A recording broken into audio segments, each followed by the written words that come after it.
it's Jenny from Origami Tree, and today we're making origami post-it note cat bookmarks. Now this is not the first time that I've designed cat bookmarks from post-it notes. About 2.5 years ago I also did a cat corner bookmark, and this time I decided to do a more traditional bookmark that you can place anywhere on the page as opposed to being restricted just to, you know, the corner of a page. So I love designing projects with post-it notes. I personally think they're a lot of fun, and I have a whole entire playlist of post-it note crafts if you want to check that out. I'll link that in the video description so you can, you know, see it at your own convenience. But without further ado, let's jump right in. To make the post-it note cat bookmark, you're going to need, of course, a post-it note, and I'm going to use my Sharpie to highlight the adhesive part so that it's easier to see on camera. And the first thing you want to do is you want to take the entire thing and you're going to fold it in half. And when you fold it in half, you don't have to fold it all the way down. You just want to give it a little pinch at the very top and then unfold. And then after that, you're going to take the entire thing and you're going to fold it in half with the adhesive side facing down away from you or towards the table. So I'm just going to crease that in and then unfold. And now with the adhesive part facing up towards you, you're going to take that horizontal crease that you just created and take the top side and fold it down towards that crease. So just going to crease that all the way down. And then after that, you want to take the top right and also top left corners and fold it diagonally to create a triangle at the corner. And you just want to align that to that horizontal crease that you created. And then do the exact same thing on the left side.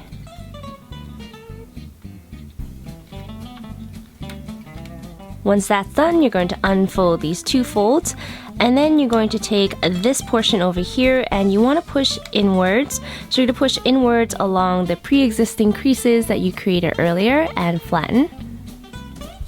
And so now the bottom looks like that.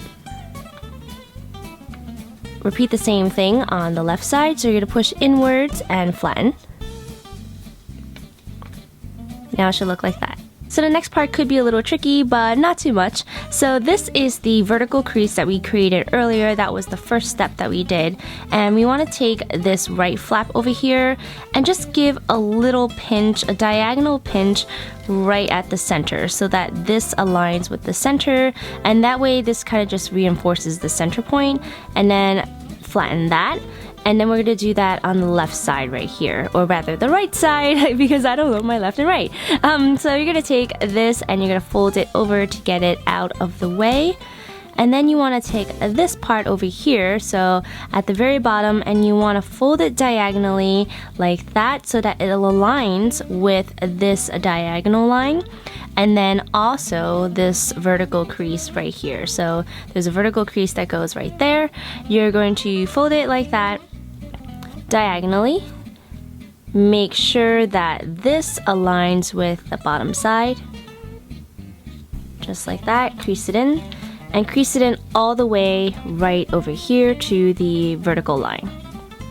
So to crease that in, and then now the ears are going to be jutting out like that. And then you're going to take this left side and then push it over to the left and fold it down. And once you do that, you should be able to flatten the ears. Again, this part might be a little tricky, so you want to make sure that this over here aligns with that over there. Just kind of give it a pre-crease so that it's easier when you flatten it. So it looks like this from the top and like that from the side. And once you have that, you can flatten the entire ear, and you just do that by pushing it down. And so now you have a triangle over here that forms the left side of the ear, and a triangle over here that forms the right side of the ear, and a point at the very top. And from the top, it should look like that. And here is, you know, I'm gonna pry it open a little bit so you can see there's a little check mark or a little V shape over here. So if you didn't catch that the first time, we're going to do it again on the left side. So what you want to do first is you want to take this bottom side, so the top part only, and fold it diagonally. Give a little mark at the center so we can find our center point. And then you want to take this flap, fold it over to the right side and flatten. And then take this bottom side and fold it diagonally to align with this diagonal side right here. So fold it over, make sure it aligns, and then kind of push it all the way in like that until it aligns with this vertical crease here. Push it down, should look like this. And then after that, you want to take this side and fold it up. And then take that and align it with this side over here.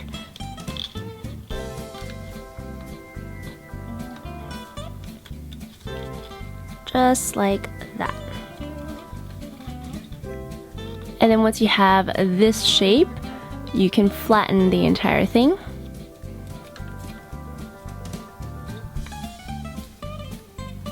Now you want to flip the entire thing over and you want to fold it upwards to the horizontal line that you created earlier. So that would be right there. Just crease that in. And then take the bottom right hand corner and you're going to fold it diagonally to that center point, and this sort of just seals the entire thing together. Do the same thing on the left side. And now the adhesive part is sticking out and you can use it to adhere to most surfaces. And now you're just going to decorate your cat. I want to decorate my cat kind of like pusheen like. So I'm going to give it a little bit of a eyeball here, and then maybe like a little, you know, little mouth here, or nose, or whatever. Ooh, that's a big one. Kind of looks like a dog now. And then you're gonna give the whiskers, right? And maybe you could have a little line here to kind of make it a tiger-like cat. Anyway, that is how you make a cat bookmark using a Post-it note. Thank you so much for watching. I really hope you enjoyed that tutorial of the Post-it note cat bookmark. Be sure to leave your comment below letting me know what you'd like to see next. And then also hit that subscribe button and a notification bell right next to the subscribe button to be alerted when new videos come out. If you'd like to see more Post-it note crafts, be sure to check out the video description. I have a whole playlist of Post-it note fun. So go ahead, check that out, and I'll see you next time. Bye!